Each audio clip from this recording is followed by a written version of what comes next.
Are you looking to grow revenues, increase profitability, or obtain financing? If so, you came to the right place. Running a business is all about leadership. How do you become a better leader? Learn from the successful entrepreneurs and business owners how to lead your organization more effectively. That's why we created Leadership Live at 8:05, Talking Small Business, to help you succeed with your host, Andrew Frazier, Business Growth Pro and CFO and founder of the Small Business Pro University.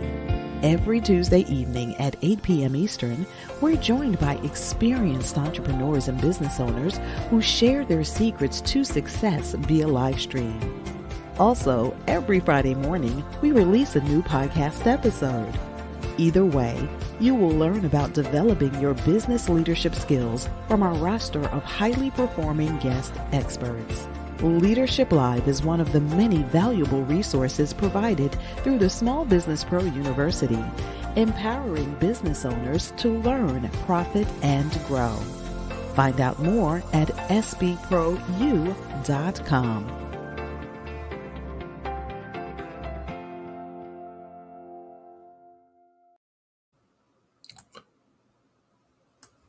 Good evening. Welcome to Leadership Live at 8:05. I'm your host, Andrew Frazier, and excited to be back with you once again, talking small business. As you know, and as we talk about a lot, the key to success as a small business owner is really about leadership. How well can you lead your team, lead your company, lead your suppliers, lead your customers? It's about leadership and influence. So what we do is we really bring in some tremendous leaders to talk a little bit about how they've led organizations and share best practices and other ways that you can become a better leader and a better business person. So that's really what we're here to do tonight. Each week we have a tremendous guest, and this week, like all others, I'm very excited to have our guest, Steve Irwin. He is here out of Pittsburgh and really is doing some great things. He's a partner in a law firm that he helped start, as well as right now he's a candidate for lieutenant governor of the state of Pennsylvania. So really today's topic is leadership in business and government, and he's demonstrated expertise in both. Known Steve for many years. He's been a great friend of the family. He's done a lot of positive things in the Pittsburgh area and beyond. So I'm excited to have him here and just want to bring him on with a warm welcome. Hey, Steve, how you doing this evening? I'm great, Andrew. Thanks for having me. This is a real treat. I'm a fan of yours and in the show, and I'm honored to be on. Okay, well, thanks for being here.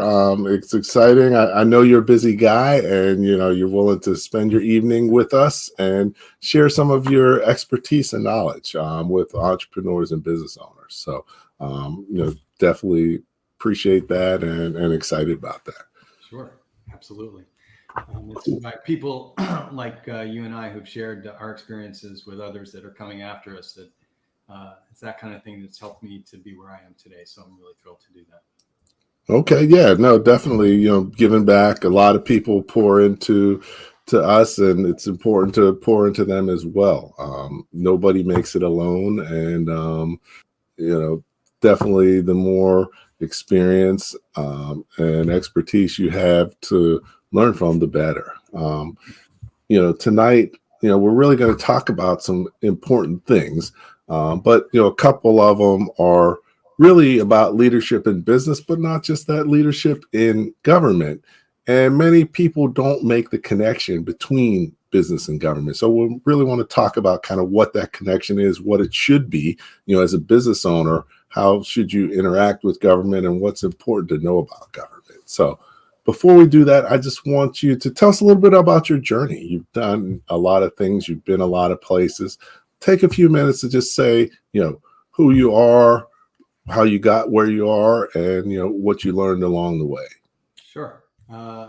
So I grew up in New York, actually, in a little place not far from Manhattan, a place called Bell Harbor, Far Rockaway. I went to public school, PS 114 Queens. My dad, my grandfather and my uncle, we had a butcher shop, a family butcher shop. And in 1969, my dad and my mom decided that we were just existing in New York and they wanted to live a fuller life. My dad had never intended to become a butcher, but my grandfather had gotten sick. And so he went into the butcher shop and never left. So we picked up when I was finished fourth grade, right in fact, on the night that the day after Neil Armstrong landed on the moon. We got in a station wagon, and my brother, my sister, and I, and my parents, we drove down to Florida and moved into a friend's house. Didn't have a home. My dad didn't have a job. We just went and started life all over in St. Pete, Florida, which is not the St. Pete Gulf Coast that you see today. It was really the wilderness largely. It wasn't Miami. It was the South. And it had a big impact on my life because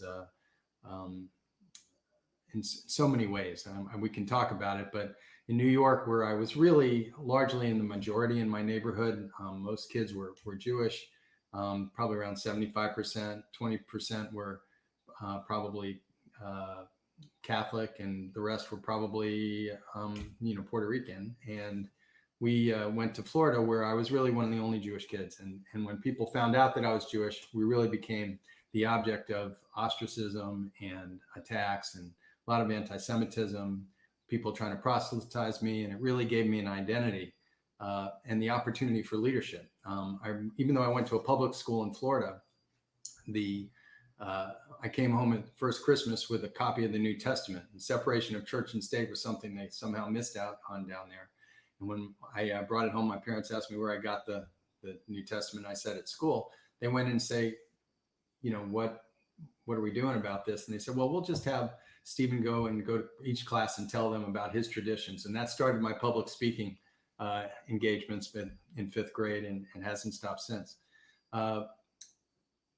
There's so much to talk about, Andy, but from Florida, I went to college, and I had a teacher who was a really big influence on me, and an aunt who was very influential, in addition to my parents, of course, and really pushed me to saw something in me and thought I should apply to a couple of schools that were really beyond my reach. And I was fortunate enough to go to Harvard undergrad, and there I learned that there will always be people who are more talented than I and people who are less talented. And it gave me the opportunity really not to be intimidated by anybody or anything, and just reach out and do what I want in life. So from there, I went to Washington, D.C., and worked in the U.S. Senate for Arlen Specter, the longest serving senator from the Commonwealth of Pennsylvania.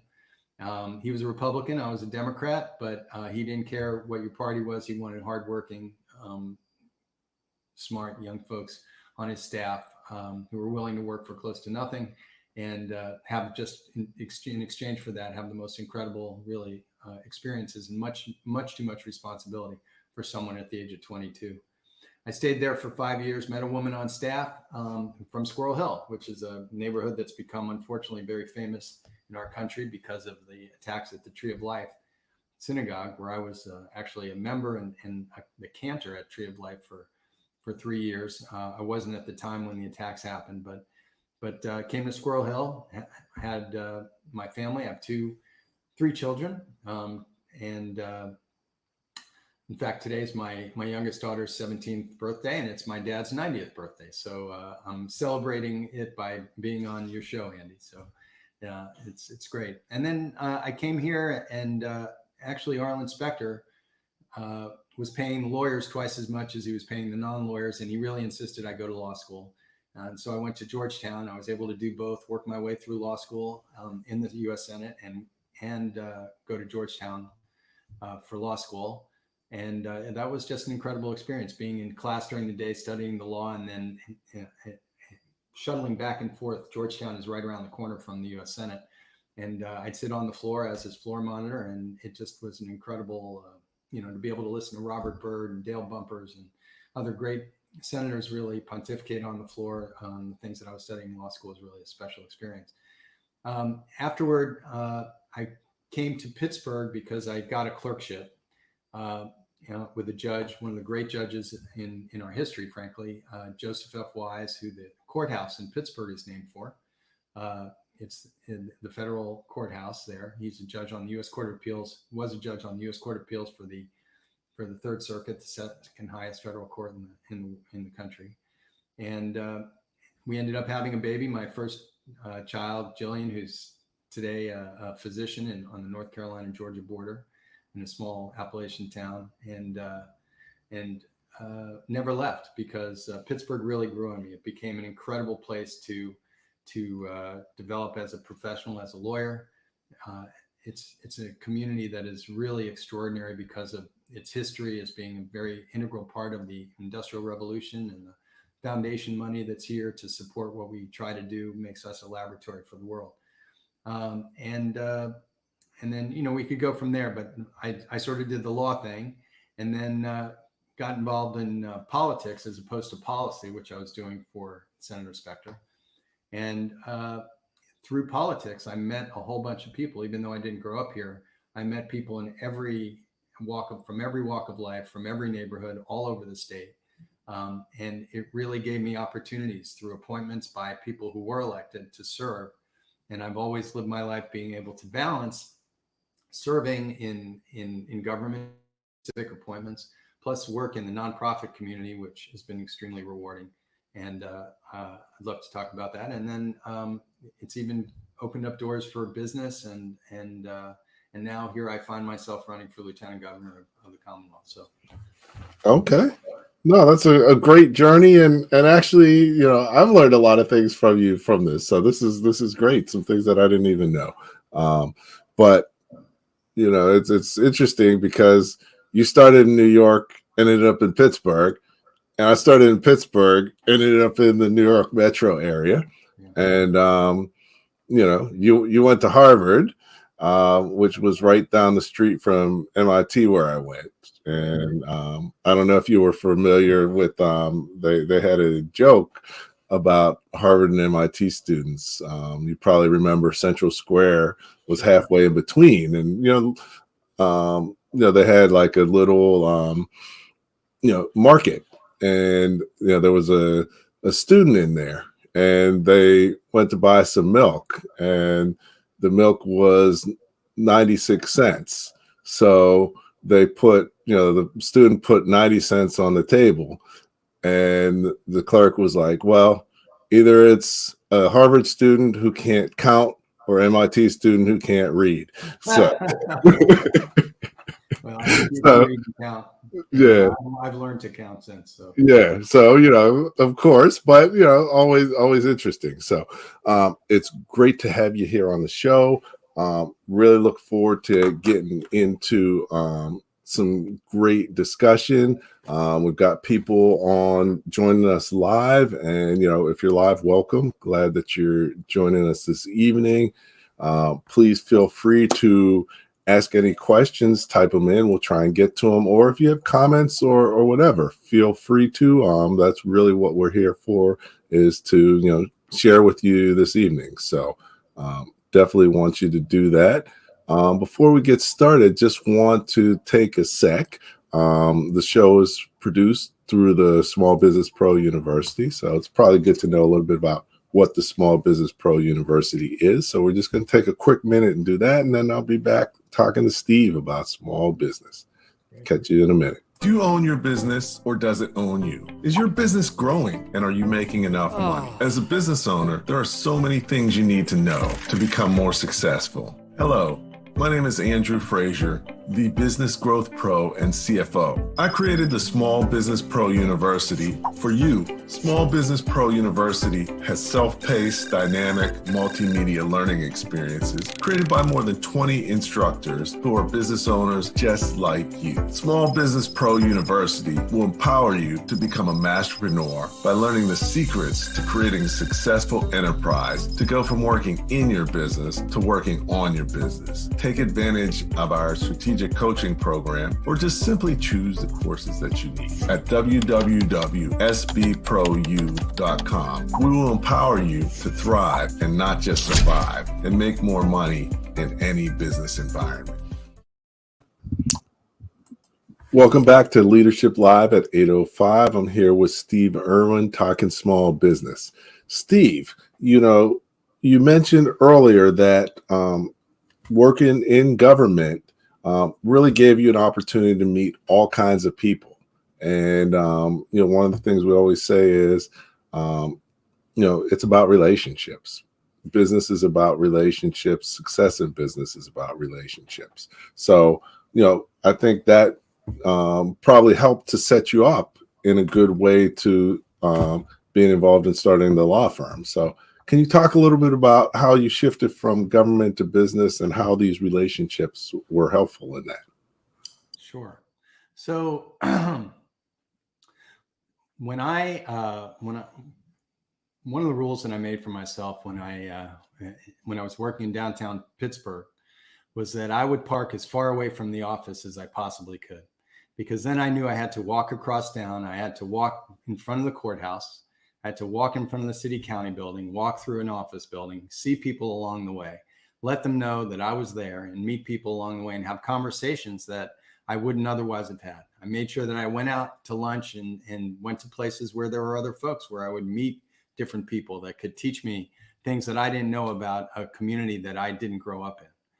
And those kinds of neighborhoods and those kinds of that led me to get involved in some campaigns where I got to work with people who I wouldn't have the opportunity to work with otherwise.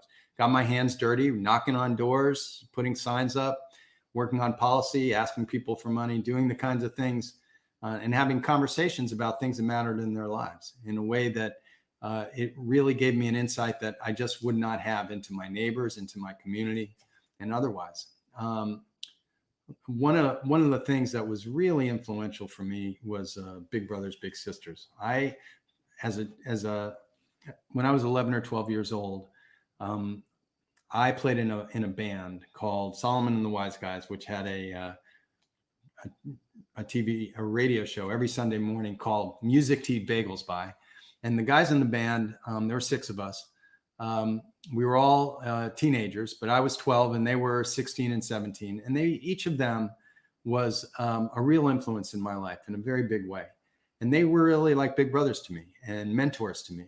And it's those kinds of relationships I found to be of such great import that when I went away to college, my first year, I became a big brother to a 7-year-old kid in Boston, in Brookline.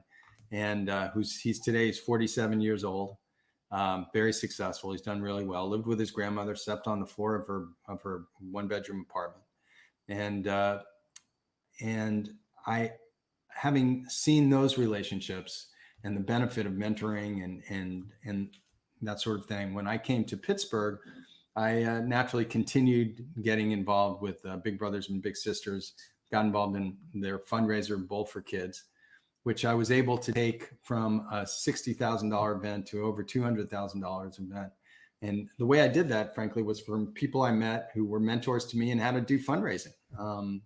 And it was those kinds of relationships that I had built that put me in a position to meet people. So when other opportunities came up, I was able to take advantage of them. Or if I got to a crossroads in my life, there were people I could talk to, let them know that, make myself front of mind, top of mind for them, so they would bring me these opportunities. And so the law firm that I have been at since the year 2001, just shortly before 9/11, is a firm that had really just started. But one of the main folks was someone who I knew through politics. And I was at a point in my life where I needed a bigger platform for my practice. And I was looking for really the right firm, and someone who I knew, Greg Feit, who ended up being Governor Rendell's chief of staff and who was a state legislator and incredibly extraordinary guy, talked to me about going to this firm that was starting out, Leech Tishman, led by Tony Leech, which is another story I'd love to tell you. One of the greatest lawyers, who unfortunately died too prematurely. Pete Fiscaldo, David Lample, and Ted Tishman and myself. And rather than go to one of the blue chip firms or one of the larger firms. I chose to go to a firm that was really just starting and make it in our own image. And we had a belief that transparency mattered, that accountability mattered, and that collaboration really mattered. And in being able to recruit great lawyers, and in being able to serve our clients. And we created a different model for compensation, and we created what came to be one of the fastest growing firm in Pittsburgh for quite some time. And now today we have about 100 lawyers in California, New York, Chicago, Florida, all in Pennsylvania and State College, and Philadelphia, and here in Pittsburgh. And we pretty much do everything that you can do that a law firm can do. So those relationships, there are a lot of people who are fungible, who have certain skills that they learn, they're really good at it. But it's the lawyers who give you that value add, and that's where clients are going to want to go. The people that can find creative ways to find solutions to problems, not just in the books, but the things that are not in the books. So I'm not sure I answered your question, Andy, but I'm sure we touched on a couple of things that. Okay, no, that was great. I mean, definitely, using your relationships really led to opportunities. And the good thing is you were intentional about building your relationships. Sometimes you have to make the first move, and you have to really have a plan and a strategy around it. So it's interesting to hear how you intentionally parked far away so that you could talk to people, you could meet people, you could learn more. And there's a book called Never Eat Alone, and taking the time and making the effort to connect with people through government, but also through nonprofits. There's a lot of opportunities to do that through service and really supporting causes and things that are important to you. And that's a good way to connect with like-minded individuals as well. So, Andy, that reminds me, it prompts a really good story, that lesson I learned I want to share. Mm-hmm.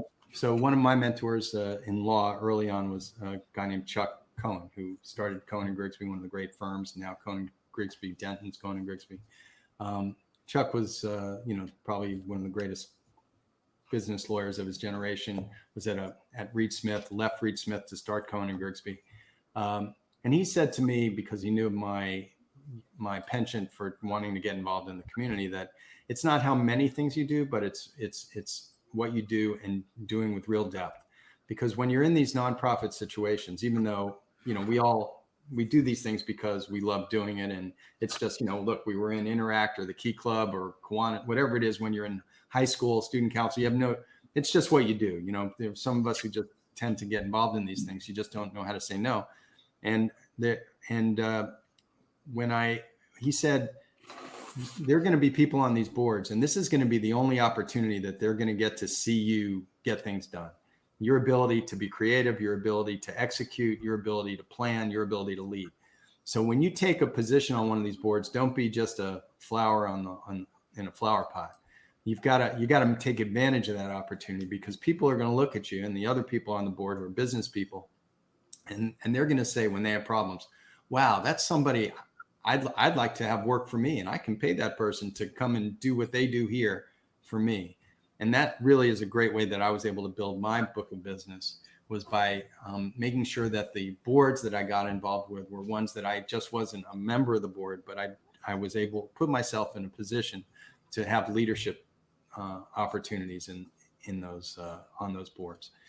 And by watching some great leaders of Big Brothers Big Sisters, I often think of Harry Gorn, who was at Alcoa, and really just, he was the first president of a board that I served on, and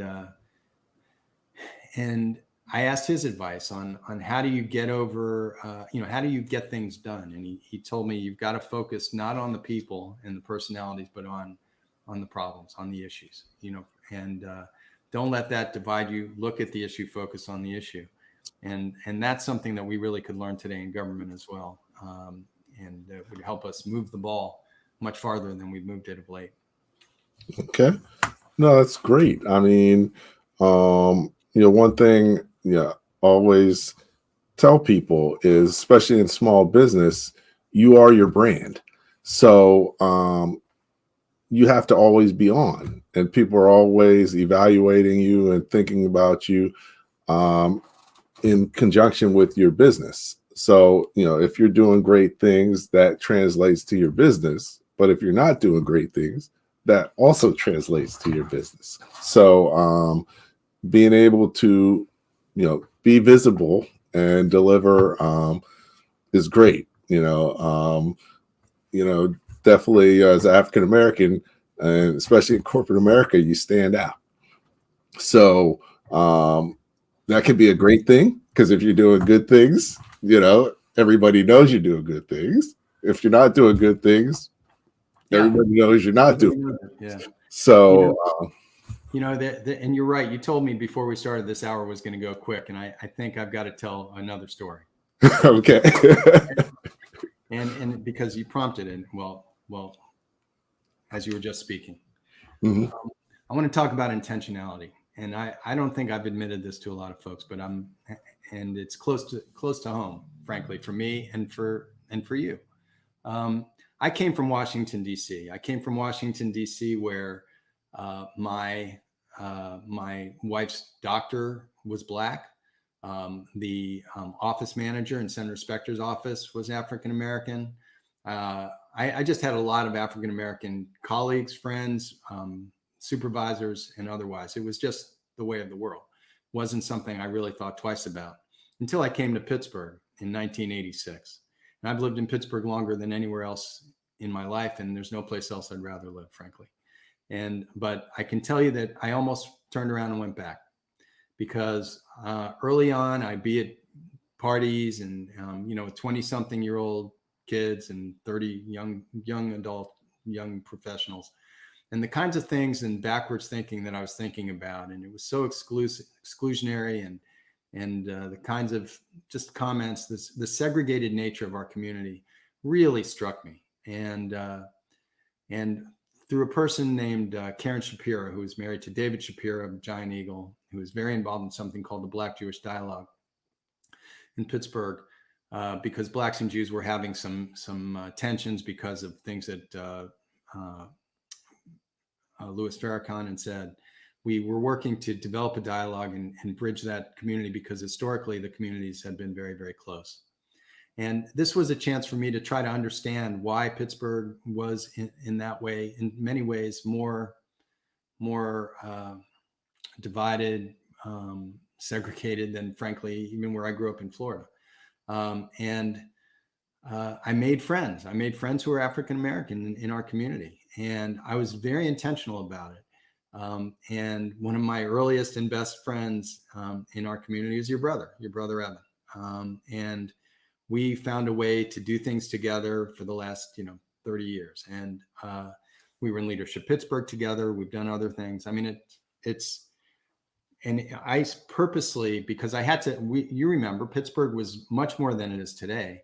The neighborhoods, the bridges, they divided. If you're in Bloomfield, you're Italian. If you're in Squirrel Hill, you're Jewish. If you're in, Penn Hills or Homewood, you're Black. You could just maybe Stanton Heights a little bit, but you knew exactly where everybody was and where they were coming from. And I knew that I had to reach across those barriers in order to if I were going to have a diverse set of friends, not only Blacks, but otherwise.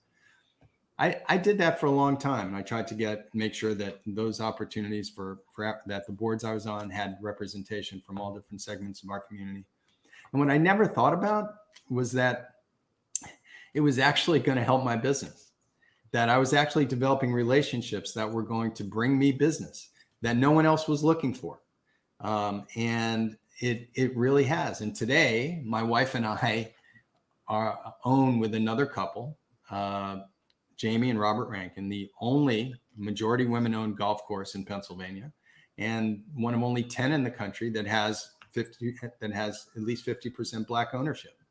And that our comfort level, our relationships, and we met Jamie actually through two different ways, but a mentor of mine who is Black on a board that I sat in Philadelphia, Oliver Mitchell, one of my great mentors, and Andy went out purposely to find women golfers and came across Jamie, who was a retired executive from Ford and was looking to find something interesting to do in her retirement. And she loved golf.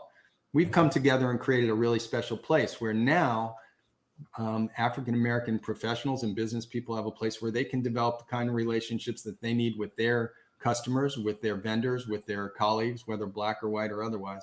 That really hasn't been offered. I mean, there's tokenism in a lot of the big country clubs around. I mean, they're not as, no place. In Augusta, you have members of every ilk right now, but really beyond 2 or 3 or 4 or 5, it's not really there. And we've been able to provide that, and it's been great for business. And so even though I wasn't thinking of those things as I developed my circle of friends and the people that I met through, your family, I think about the fact that this is a great story too, and I'll be really quick. I had a completely different relationship with your sister, Andy, right? Who Janine, because we worked on a project, a small business we had called Splash Notes. We invented and got patents on the first original erasable write-on board for the shower, Splash Notes. And we went out and we built that, we sold it, and then the internet came, we had some trouble. But I had a relationship with Janine that was completely separate. My relationship with Evan was completely different, from a different set. And then your mom, Brenda Frazier, who was just a leader in the women's movement, was political, and we had a political relationship. And one day I'm at a fundraiser years ago, and they're all three there. And I said, do you know each other? Do we know each other? This is my mom, and I knew them all through 3 separate things. And anyway, that's okay. That's the story. No, that's great. I mean, definitely, you've really seen, many ways how Pittsburgh has changed, but not only seen it, been a part of it, which has been great. Some of the things you talk about is, why I don't live in Pittsburgh, or left when I was in high school, but Pittsburgh seems pretty cool now. I might consider it, except for my wife probably wouldn't consider it. Sorry, you haven't visited enough. That's all. Yeah, right. but no, this has been great. But let's get back to on the political side, and on the business side.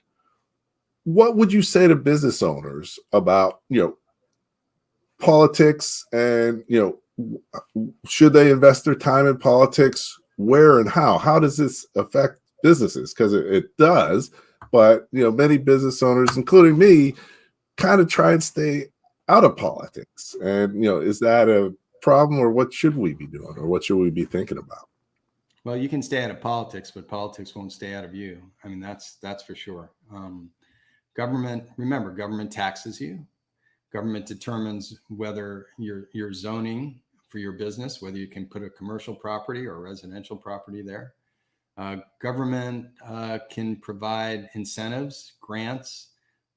Government does the training programs that are going to train the people and have the public schools to give you the workforce that you need in order to run your business successfully. So you can ignore it, or you can embrace it and try to make it as good as you can be. If anyone checks their paycheck, they're going to find that of every $100 they make, probably about $40 of it is going to go to pay city and local and state taxes and Social Security, and government gets the biggest part of it. So you got to pay attention to government, the people you're putting in those roles, the ones who are determining your parking, what you're paying for parking, to whether you have a stadium that might be able to enable you to recruit people who want to be in a city that has great sports teams, to just creating an environment that is conducive to business. And business can be a laboratory for businesses, for startups and others, that where if you start a new company and you have to try out things, government can be your first purchaser, because government looks to spread the wealth when they are a big purchaser of services, and so government can be your friend, it can be your customer, it can be and it can also make your life miserable if you don't have relationships with people in government that are going to understand who you are, have a level of trust, know what you're motivated by, and it's absolutely very important. I served as the banking and securities head under Governor Rendell, the end of his first term, all of his second term. And he was even kept on for 3 years during Governor Corbett. And, our job was to help businesses grow, to help capital formation, to protect retail investors, and to protect even sophisticated investors from scams. Madoff took advantage of a lot of folks who had a lot of money and were fairly considered to be very sophisticated.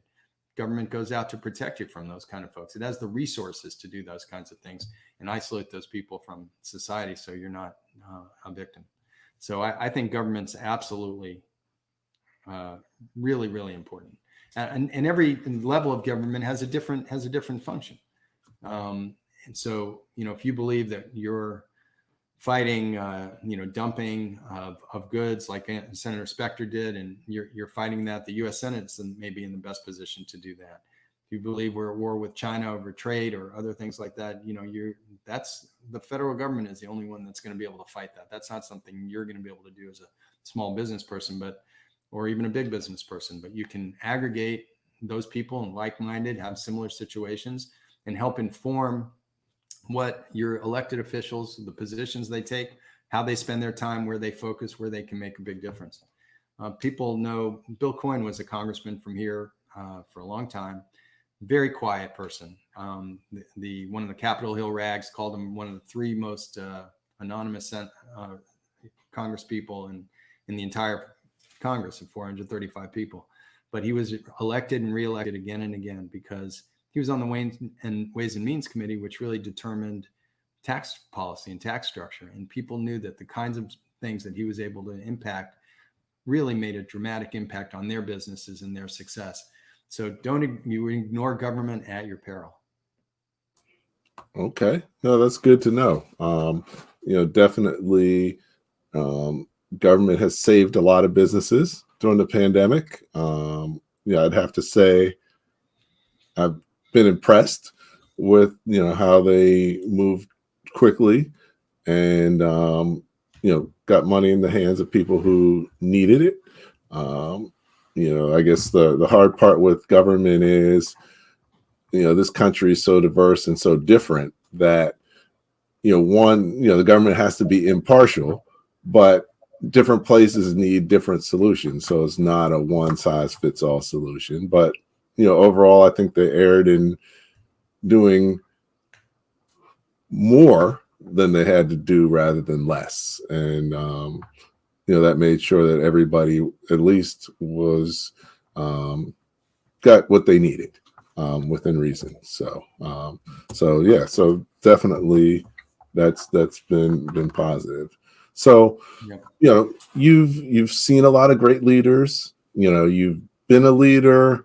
What are some of the key tenets of leadership in your view? What makes somebody a good leader?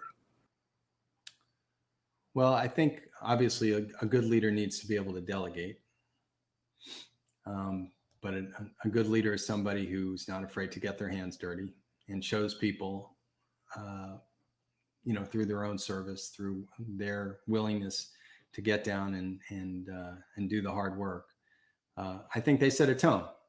A good leader works hard, and I think work ethic is absolutely critical. A good leader mentors his or her the people who they have on their team. Good leader is able to find really the best in everybody who's working with them, right? The good leader tries to not dismiss somebody because they mess up, but they help them find what their strength is, and they put each person to work in what they love, what their passion is, what they do best, gives them enough leeway to let them be creative so they can do their best work, and guides them to when they make mistakes, to learn from those mistakes. And then you give people the opportunity to do it better the next time, because we only learn when we make mistakes. So I think those are some of the characteristics of a great leader. Good leaders set goals. Good leaders have vision. good leaders have a sense of urgency. They understand that we're not here forever, that time goes very, very quickly. And you and I know that a lot better than people maybe 20 years younger than we did, right? Yes. Too quickly. And you know, there's a great T-shirt that Governor Casey had when he was running. He said, "What did you do when you had the power?" And that's the question. When you're given that mantle of leadership, you have to run with it. You have to make the most of every single moment. And for someone who's running for a statewide office like I am, you have to be able to say, no, what you're going to do when you get in office, what your goals are going to be, not get lost in the minutia, but say, how are we going to get there? How are we going to measure our success? And if we're unable to get exactly what we want to do, are we going to be able to pivot? Are we going to be resilient? And those are you only know that you're resilient if you've fallen. And I mean, I personally learned of my own, frankly, resilience through things that I never anticipated that happened to me. And I was able to see whether I had what it was, took to move forward and get myself up. And everyone knows that some mornings are a lot harder than others. Mondays sometimes are hard. There are other times when you feel like giving up, but it usually gets better. And you just got to keep on working, have a good, strong support group around you of friends and colleagues that will help push you on, and you have to push them on.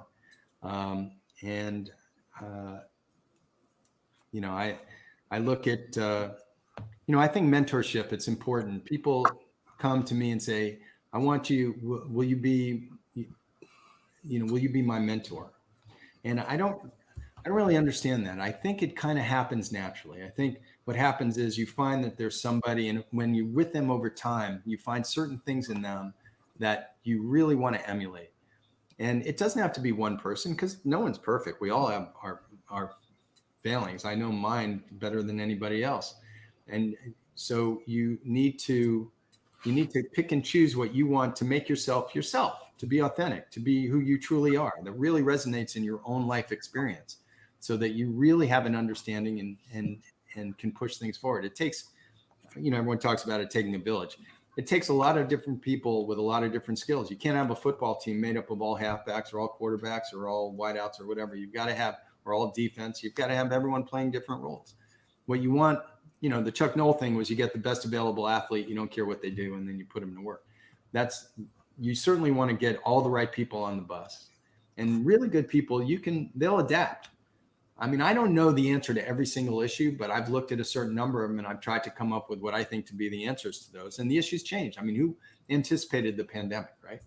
No one. Well, we knew the pandemic was coming. That was a failure of leadership. The fact that we didn't plan for school when that happened. We didn't plan for, thank God Zoom came when it came. Can you imagine if the pandemic had come 10 years ago? It would have been terrible. Right? Yeah. I mean, we wouldn't even probably be having this podcast if it weren't for the pandemic. So, anyway.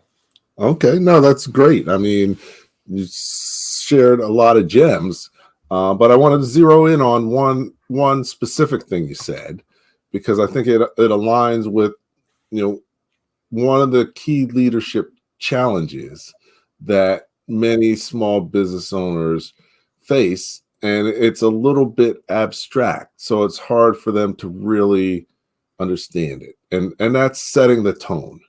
I talked to a lot of people about creating the culture that you need to have. But, you can't create a culture. You have to influence a culture. And to influence a culture, you have to set the tone. And people are always looking at you to see, are you mentoring? How are you dealing with people? Are you dealing with them effectively? Are you dealing with them efficiently? Do you have goals and a plan and a vision? Are you setting the tone where you do everything, or you delegate and have other people do things? So, I think, all that you were saying is part of how you set the tone, and is important. And, when you're coming into a new situation, what are some of the things that you, do, or when you win, lieutenant governor and you come into a new situation, how do you see yourself setting the tone for your team and your organization? Well, that's a great question, and it's really one of the great challenges of any business, to try to create a culture. And it's really hard to create a culture when you're not even going to work with the people that you are physically. You can only see maybe a headshot. You can't read their body language. You can't, sit down and have a meal together. You can't see their face. I mean, it makes it really difficult to try to create a culture. But let's just make believe for a second that we're going to get past this, and we're going to life will never be the same, but it will be more typical. And people are working together, and we have these businesses, and how do we do it? I think, my law firm, Leech Tishman, is a great example. We emphasized again and again expertise, value, and service. And, what does that mean? And how do we then go about modeling those behaviors so that the people that we work with embrace them, and it becomes something that our clients recognize as something that sets us apart? I mean, certainly, you put it on the wall, you talk about it, you drill it in so people understand it. You don't make it too complex, but you let them know so when they walk down the street, that's their mantra. And then you actually do it, right? So if you're a leader in expertise, how do you develop expertise? Well, we go out and we find it by finding people who are true expertise. And people if you want to be successful, then you're going to develop that expertise. You give people the tools to develop that expertise, and you support that expertise by enabling them to get training, to go to conferences, to be outside and developing real expertise. And you give them the opportunity to try it out. They're going to make mistakes and not be afraid. And sometimes you're going to have them do things and it's going to take them a little longer, and you're not going to be able to bill a client for it, but you're going to do it because you're giving them the chance to develop those skills. So expertise was absolutely important. I think it's true in every business. You want the person that's going to, that's dry cleaning your suit to make sure that it's really going to get clean and not destroyed. There's value. Value is, it's not necessarily the least expensive product, but it's one that's reliable, one that's going to survive the test of time, one that's going to meet your expectations and get you your objective. And in a business like the law, where you largely bill on time, a time basis, there aren't specific, commodity prices for things. You've got to recognize that the limitations of that model, and sometimes look at a bill and look at the time that was invested and look at the value that was given and model that accordingly. Now, you can also add on the other side, if you add it's more value than anticipated, maybe you get a bonus. But I think people appreciate value. And last and most important is service. I think service really distinguishes our business and many businesses, right? We all know that. If you walk into a restaurant and they're about to close and you've been there again and again, and they see you coming in and they're exhausted and they just want to shut down for the day, but they see you, they say, okay, we'll make one more crepe or whatever it is. That's the kind of service that they're going to be there for you. You can trust them. You're not going to get in your car and you're going to drive to go out there and they're going to shut the door in your face. Or, that service is absolutely important. And in our business, it means that it doesn't matter 24/7, 7 days a week. You call, you need it. We're going to be there. We're going to bring the expertise. We're going to bring our resources. We're going to bring all the talent that we have together for you. And that's going to distinguish you. And I think any business will benefit from that. Okay, excellent. So no, I mean, definitely, that's what leadership is all about. Being able to really make a difference, and not only make a difference, but influence other people too. Because I'm sure you're familiar with Dale Carnegie, and I always recommend his book to entrepreneurs and business owners, How to Win Friends and Influence People.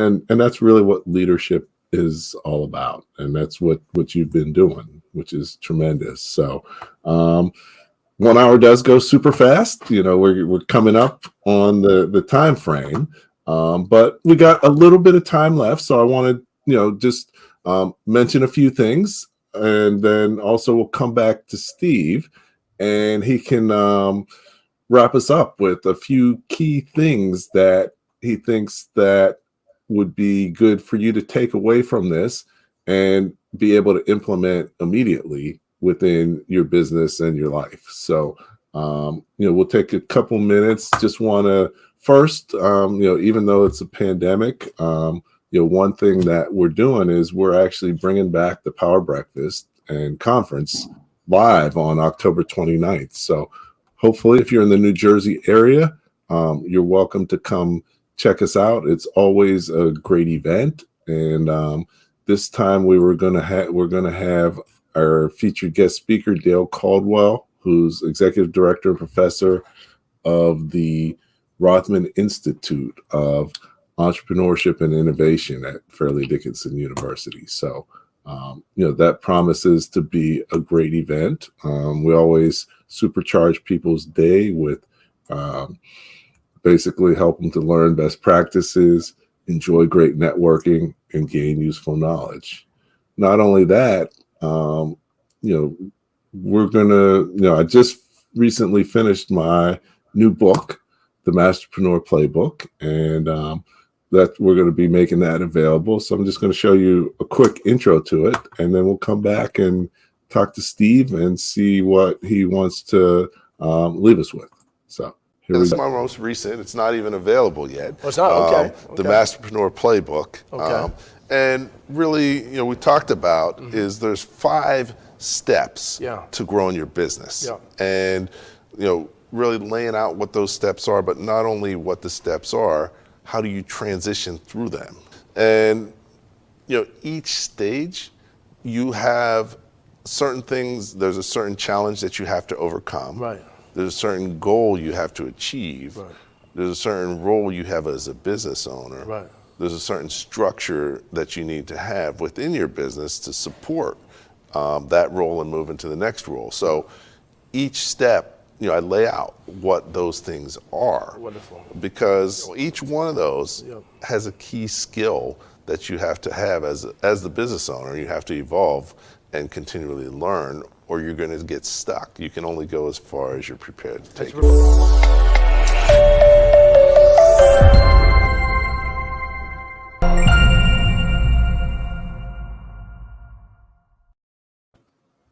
Welcome back to Leadership Live at 8:05, talking small business. I'm here with Steve Irwin, talking small business, and really chatting about leadership in government and business. We've covered quite a few things.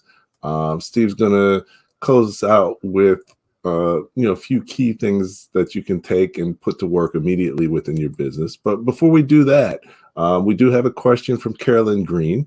And would love, Steve, if you want to take a shot at it.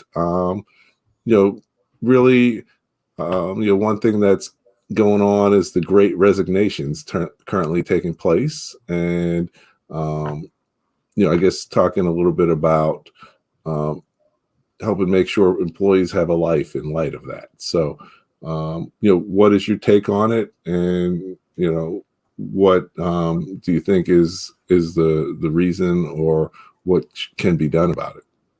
Well, certainly, wow.